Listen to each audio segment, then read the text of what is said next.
Olá, alunos, tudo bem com vocês? Hoje nós iremos falar um pouquinho sobre a introdução da mecânica dos fluidos. Na nossa primeira aula, de fato, a gente aqui basicamente vai falar sobre alguns conceitos fundamentais, tá bom? Da mecânica dos fluidos, a aplicação, as dimensões e as propriedades dos fluidos. Eu vou focar aqui basicamente nas propriedades dos fluidos e nesses conceitos iniciais da nossa apresentação, ok?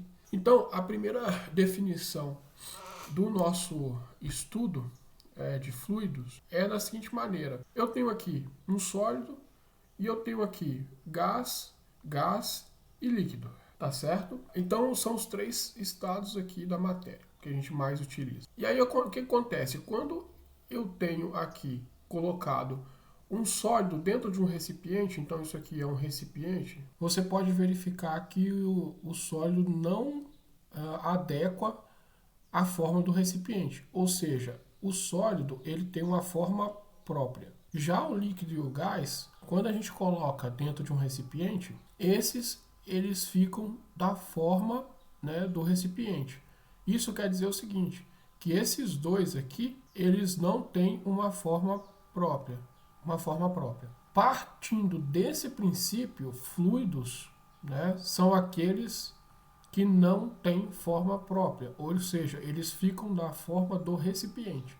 Tá? Então, basicamente, fluidos são líquidos. Então, essa aqui é uma primeira definição, é a mais basicona de todas. Tá?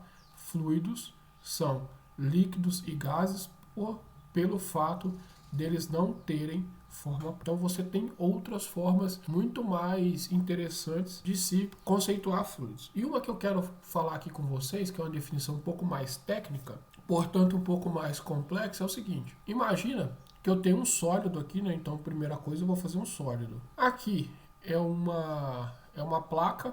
Essa placa aqui está fixa. E essa placa aqui, ela vai ser uma placa móvel. Tá? Eu vou conseguir movimentar essa segunda placa. E essas duas placas estão grudadas aqui no sólido. Okay? Então, isso aqui é um sólido. Quando eu coloco uma força nessa segunda placa, de forma que ela se movimenta e essa placa aqui embaixo, ela fica fixa, ela não se movimenta, a gente vai perceber isso aqui. Ó. Nós vamos ter uma mudança de ângulo aqui. Tá? Uma mudança angular. Então, você vai fazer uma força nessa placa e esse sólido ele vai se deformar de forma angular, produzindo um determinado ângulo. Então, ó, eu vou colocar aqui A, B, C e D. Então, aqui, ó, A, B, C e D. Então, repara que os pontos C e D se deformaram aqui. Então, né? Então, você tem uma certa deformação. Só que qual é o problema aqui? Nos sólidos, essa deformação aqui, né, eles vão passar a ter um novo estado de equilíbrio, então vai ter uma deformação aqui, tá? Vai ser deformado, e essa deformação então vai ter um novo estado de equilíbrio, no caso dos sólidos. Então, sólidos são aquele que essa deformação aqui, ela não é contínua, ela é limitada, porque eu não consigo, dentro do sólido, fazer essa deformação contínua. Tanto é que se você tentar fazer isso aqui, o sólido vai se romper em algum momento. Tá? Então, sólidos é aqueles, a partir dessa experiência das duas placas, são aqueles que não há deformação contínua. Já os líquidos, por exemplo, né, se eu for colocar então aqui um líquido, por exemplo, água, né, e aqui continua sendo uma placa fixa, ok? Aqui uma placa móvel, onde eu consigo ter uma força aqui, que eu estou chamando de força T, que é uma força tangencial, tá? Ok? Uma força tangencial. Essa força aqui ela é constante, eu estou abreviando aqui CTE de constante, ok? No caso dos líquidos e dos gases, ele também faz uma deformação angular aqui, ok? Você tem uma deformação. Só que qual é o problema aqui? Nesse caso dos líquidos, eu consigo ter uma deformação contínua, ou seja, essa deformação aqui acaba nos líquidos, não tem. Essa deformação aqui, no caso dos líquidos, não tem, tá? Não tem um novo estado de equilíbrio, beleza? Então, nesse caso aqui, nós temos um líquido que, na verdade, isso aqui é a definição de fluidos, que quando eu tenho essa experiência das duas placas, eu tenho uma força tangencial, ok? A deformação do fluido, ela é contínua, ou seja, ela não tem um novo estado de equilíbrio. Então, os fluidos são aqueles que têm uma deformação contínua. Tá bom? Exemplo, a água, né? Você consegue observar isso aqui. Uma materialidade dessa experiência das duas placas na natureza é o rio. Ó, aqui é o fundo o leito do rio, né? O fundo dele. Aqui é a superfície da água do rio. Você pode perceber que a água, né? Você olhando para a superfície, ela se movimenta, mas o movimento da água aqui próximo à superfície é zero. Ela não se movimenta. Então, essa experiência das duas placas, por exemplo, aqui na natureza, a gente poderia considerar como sendo um rio. E o rio, ele corre continuamente. Ok? Continuamente. Se fosse um sólido, isso não aconteceria, não. Ok? Então, essa aqui é a definição, tá, de fluidos, que são líquidos, e os gases também têm esse mesmo comportamento. Então, ó, a definição dos fluidos pela experiência das duas placas, né, é uma substância que se deforma continuamente. Então, a gente viu lá, né? Quando submetido a uma força tangencial constante. Em outras palavras, fluidos é uma substância que, submetida a uma força tangencial constante, não atinge nova configuração de equilíbrio estático, coisa que o sólido faz. Então, basicamente, foi o que nós vimos na experiência ali das duas placas. Basicamente, tem algumas aplicações aqui na mecânica dos fluidos, né? A mecânica dos fluidos, ela, né, a gente está estudando aqui no livro de mecânica, embora seja fenômeno de transporte, o nome da disciplina, mecânica dos fluidos, ela estuda a parte física do estudo dos fluidos, parte física e seus fenômenos. Então, a gente vai estudar aqui escoamento em canais e condutos, ou seja, se eu tenho uma tubulação lá, né, que veicula água, tem uma tubulação lá, né, e dentro dessa tubulação aqui tem água que vai, né, passar aqui dentro. A gente estuda o comportamento da água aqui.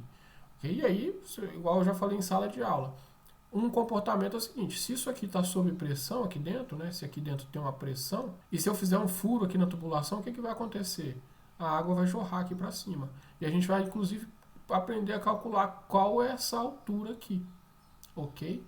Por que isso é importante? Isso é importante para mim lá no sistema de abastecimento de água. Quando as nossas concessionárias de abastecimento de água, né, elas instalam as tubulações na rua para fornecer águas para nossas casas, precisa ter pressão lá dentro da rede para que essa água chegue até nossas residências, no reservatório da nossa residência.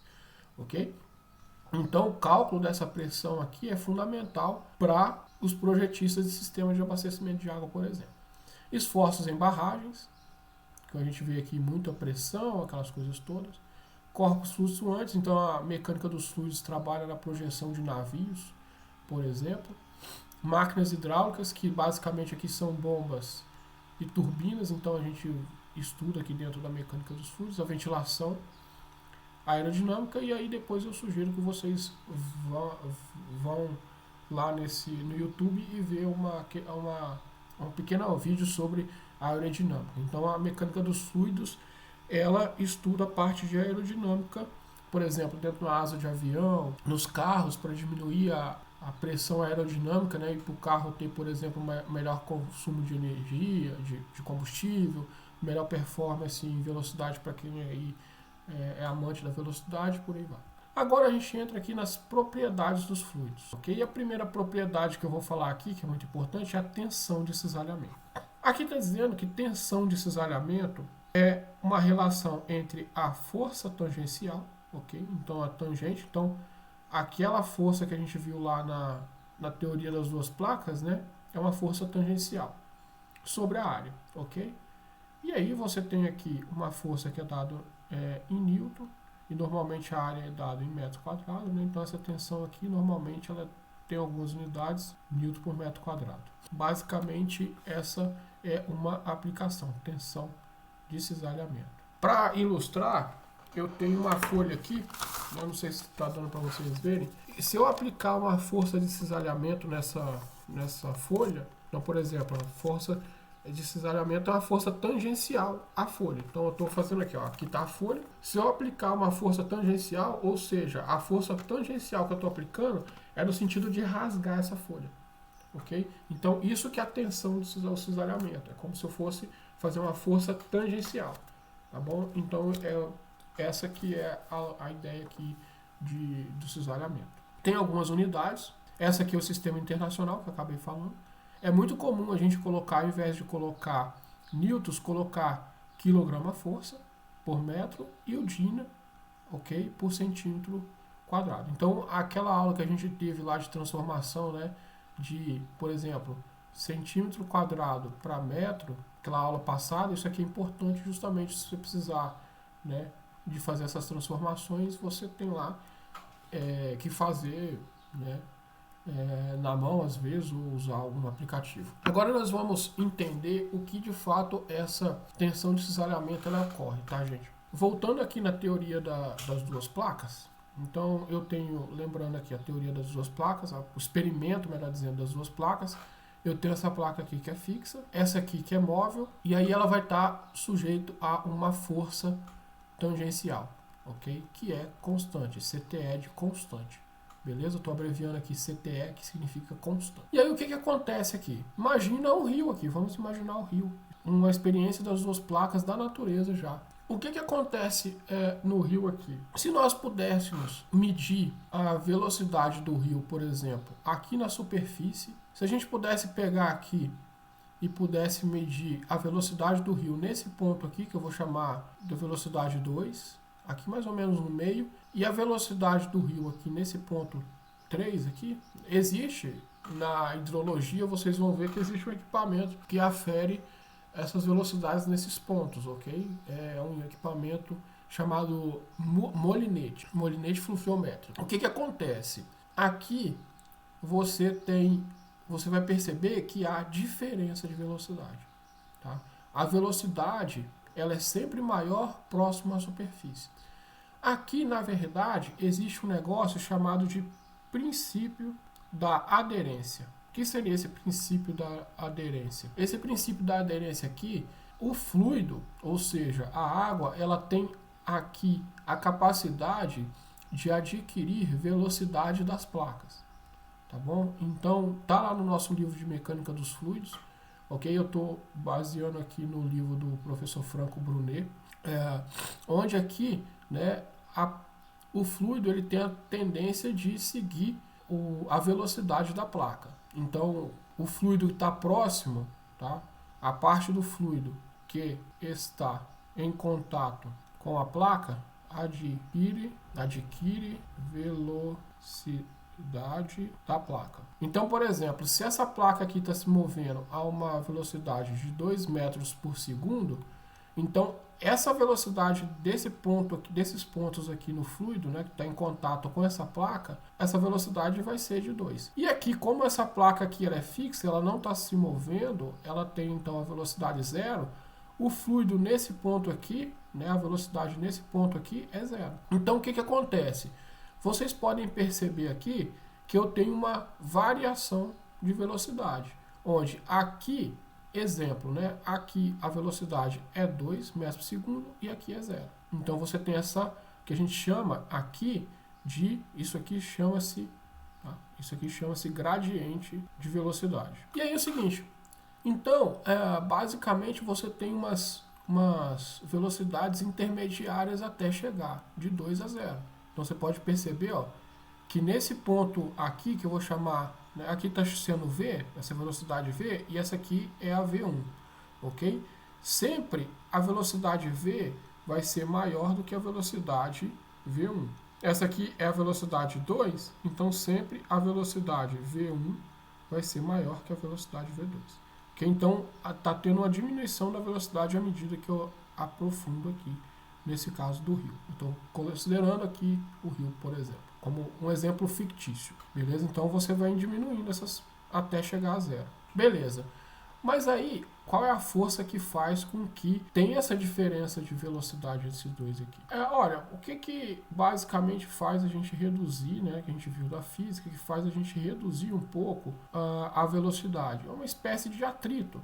Então, eu pegando aqui esses dois blocozinhos aqui, ó, né, e separando aqui, né, eu estou pegando essas duas aqui, né, essas duas áreas, né, colocando aqui, o que que acontece? Existe uma força entre essas duas camadas. Então, você imagina essa camada e essa camada, eu coloquei ela para cá. Imagina que essa camada aqui, 2, e essa camada 1 aqui, que vem daqui, existe uma diferença de velocidade aqui, né, onde V1 é maior do que V2. Então, basicamente, a gente costuma ter uma força que se assemelha muito à força de atrito, né, como se fosse um atrito, para diminuir essa velocidade de V1 para V2. Essa força aqui, tá, que tem a seta apontada para a esquerda, chama-se tensão de cisalhamento, ou seja, tal que é a tensão de cisalhamento. Então, a tensão de cisalhamento ela é responsável aqui para poder fazer essas duas velocidades diminuírem de um ponto para outro. Beleza. E aí a gente tem uma outra, considerando ainda a tensão de cisalhamento, ainda a gente tem uma outra definição que é muito importante, que são fluidos newtonianos, ok? E fluido newtoniano, né, é aquele fluido que tem uma relação de proporcionalidade entre a tensão de cisalhamento, ok? A tensão de cisalhamento, tá? Que é dado por tal aqui, e o gradiente de velocidade, tá? E o gradiente de velocidade a gente está dizendo que é esse dv dy, ou seja, isso aqui, tá? Essa parcela aqui é o gradiente de velocidade, ok? Ou seja, o que está acontecendo aqui, ó? Aqui eu tenho o meu eixo y, né? Aqui eu tenho o meu eixo x, que se eu for colocar aqui isso aqui num gráfico, ok? E você pode perceber que a velocidade está diminuindo, está sendo alterada em função do meu y, tá bom? Então você tem aqui uma velocidade que está variando em relação ao eixo y. Por quê? Porque aqui é 2, né, metros e aqui é 0. Então você tem uma variação de velocidade. Eu, matematicamente, para simplificar, eu coloco assim. E aí, exemplos de fluidos newtonianos. Eu tenho a água, eu tenho leite, eu tenho óleo, né, de cozinha, eu tenho óleo de carro, ok? Então, esses aqui são exemplos de fluidos que seguem essa proporcionalidade aqui. Eu, na mecânica dos fluidos, sempre quando estudante, vocês também aqui da ambiental, sempre vou estudar fluidos newtonianos, tá? Não é o escopo estudar outro tipo de fluido dentro da nossa profissão de engenheiro ambiental. Os fluidos não newtonianos, né, não há uma relação de proporcionalidade, né? Então aqui eu tenho a tensão de cisalhamento, né, a tensão. Aqui eu tenho o meu gradiente de velocidade, né, e aqui também pode ser chamado de deformação. Então você não tem uma relação de proporcionalidade entre essas duas grandezas. Então está aqui dizendo aqui, ó, não há proporcionalidade. E aí, por exemplo, aqui, ó, a pasta de dente é um fluido não newtoniano, a gelatina, isso aqui o leite de amido, né, aquele fluido de amido, ok? E por aí vai. São alguns exemplos de fluidos newtonianos, a gente não mexe com esse tipo de fluido aqui. Na nossa profissão é muito difícil. Uma outra propriedade que a gente tem, basicamente, ela é a viscosidade, tá bom? Que é a proporcionalidade que indica um fluido maior ou menor dificuldade de escoar. Então, basicamente, a viscosidade é isso aqui que é a viscosidade. Nós vimos que isso aqui é a tensão, né, esse cisalhamento. Tensão. Então, é aquela coisa seguinte, qual a lógica aqui? Isso aqui é deformação. Qual é a lógica aqui? Fluidos newtonianos são aqueles que têm uma relação de proporcionalidade entre a tensão e a deformação. Ok? Então, matematicamente, a gente escreveria assim. Isso aqui é proporção, tá? Significa proporção. Vou abreviar. Só que para eu transformar essa proporção aqui em uma igualdade, eu tenho que colocar um fator aqui para multiplicar. E esse fator aqui é justamente o μ, que é a viscosidade. Então, a viscosidade nada mais é que um fator de proporcionalidade dos fluidos newtonianos que tem a tensão e a deformação aqui. Ok?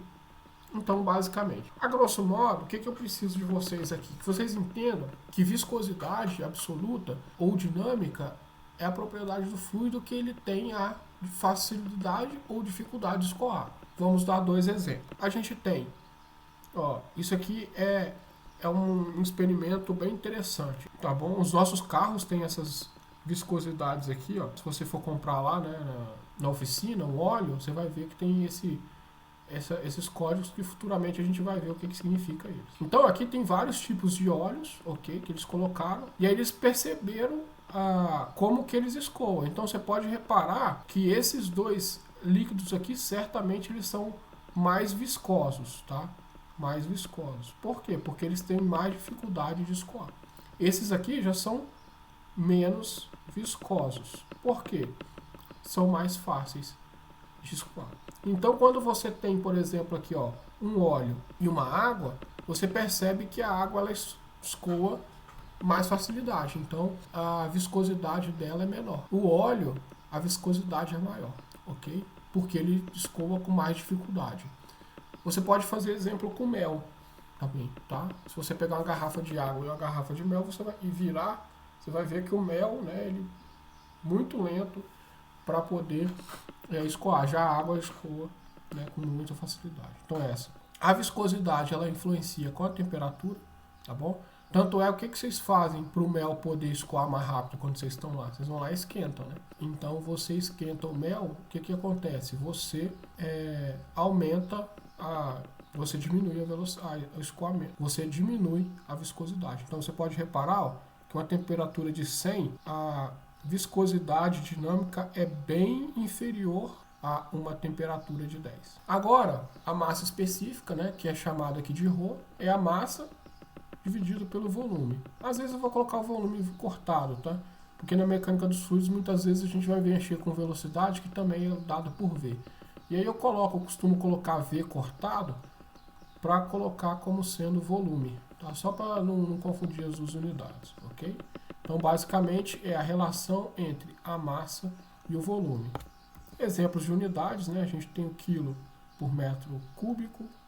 Isso aqui é massa, isso aqui é volume, ok? Grama por centímetro cúbico, tá bom? Isso aqui é unidade de massa, isso aqui é unidade de volume, né? Então, aqui a fórmulazinha aqui, massa sobre volume.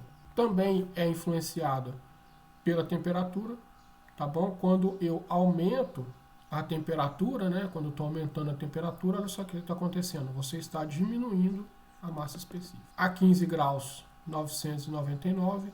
A 30 graus, 995,6 quilos por metro cúbico. O peso específico, gente, você já vai pegar o peso, pelo próprio nome está dizendo, né? Peso pelo volume. Mas qual a diferença entre peso e massa? Simples. Massa normalmente é dado em quilo. Quando a gente vai na balança e vai pesar, na verdade a gente não vai pesar, a gente vai medir a nossa massa. É inclusive errado falar peso. Peso, tá? Peso, a unidade é dado em newton ou quilograma-força. Quilograma-força. E aí, por exemplo, ó, o professor pesa 82,3 quilos. Esse aqui é a massa do professor. O meu peso é de 823 newtons. Esse aqui é o meu peso, ok? Por quê? Porque, na verdade, a massa, você multiplicando pela gravidade e essa gravidade adotando 10, eu chego aqui. Então, já que, né, o peso, como a gente disse ali, é a massa vezes a gravidade, eu também poderia colocar essa fórmula aqui, ó, né? Ou seja, a gente viu que o ρ é massa dividido pelo volume. A gente viu aqui que se eu multiplicar isso aqui pela gravidade, massa pela gravidade, eu tenho peso, né? Então, o meu peso específico, né? Então, isso aqui passa a virar peso específico. Como isso aqui é ρ vezes g, eu acabo chegando aqui, ó. Tá bom? Nessa fórmulazinha. Aqui estão as unidades, né? Quilograma-força, que a gente mais usa isso aqui. Também, assim como a massa específica, o peso específico também varia em função da temperatura, onde quanto maior, né? Quanto maior a temperatura, menor o peso específico. Por que isso na prática é importante? Eu vou dar um exemplozinho aqui. Quando você vai dimensionar a potência de uma bomba, você tem essa fórmulazinha aqui, ó. Isso aqui é a potência, o cálculo de uma potência da bomba. E olha só quem está aqui, o peso específico.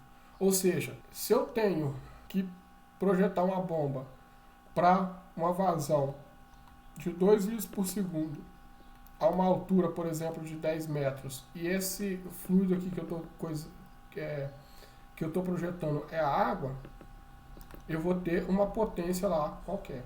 Se eu for, por exemplo, bombear um óleo, mesmo que seja a mesma coisa, a mesma vazão e a mesma né, e a mesma altura, você pode ter certeza a potência da bomba para bombear o óleo vai ser maior. Por quê? Porque o peso específico do óleo é maior. E isso influencia nos projetos, tá bom? Então a gente está vendo isso aqui. Poxa, para que a gente estuda no ensino médio, né? Para que a gente usa massa específica, peso específico?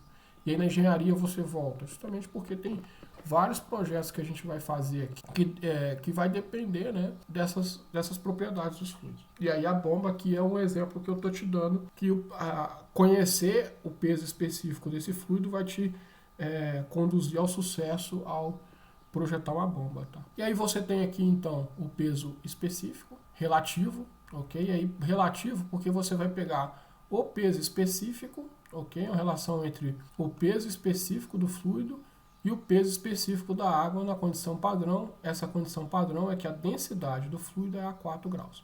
Por quê? Porque a 4 graus, né, a densidade do fluido é de 1.000 kg-força, né, por metro cúbico ou 10.000 newtons por metro. Então, essa aqui está a formulazinha. Então, por exemplo, se eu tenho um óleo lá, tá? Se o peso específico de um determinado óleo é de, sei lá, de 500 newtons, vou colocar 5.000 newtons por metro cúbico, então aqui a densidade relativa, tá? A densidade relativa, que isso aqui é a densidade relativa, você vai pegar a densidade do óleo, que é 5.000, e dividir por 10.000. Cortou esses 3 zeros, dá 0,5. Não tem unidade, tá? Então, a densidade relativa, que é isso aqui, densidade relativa, é a densidade, ou melhor, o peso relativo é o peso, ok, do fluido, pode ser um óleo, pode ser qualquer coisa, dividido pelo peso da água a 4 graus, que é justamente esse 1.000 kg-força, ou que é a mesma coisa que 10.000 newton. Para finalizar, então, nossas propriedades aqui, a gente tem a viscosidade cinemática. Ela é um pouco diferente, que ela é o coeficiente, né, da viscosidade dinâmica, que a gente acabou de ver lá, e a massa específica. Então, basicamente, a gente tem isso aqui. Eu costumo brincar que essa fórmula aqui é a fórmula para eu decorar. Essa fórmula é a fórmula do espelho. Ah, parece nada a ver, né? Espelho em inglês é mirror. Mirror. Essa letra grega aqui chama-se mi, essa letra aqui chama-se rho. Tá? Então, para mim, é a fórmula do espelho. Ou seja, você vai pegar, tá, a viscosidade dinâmica dividido pela massa específica, que é o rho. Tá bom? Então, essa bobeira aqui que eu inventei, que é justamente para eu poder lembrar do conceito. Ok? Então, gente, basicamente é isso aqui, a parte teórica. Por favor, estudem e anotem isso aqui. Aí, na próxima aula, eu vou fazer apenas um apanhado geral, tá? Um resumão do que a gente viu aqui. E nós vamos fazer os exercícios, tá bom? Então, eu desejo a todos um bom estudo. E até na aula.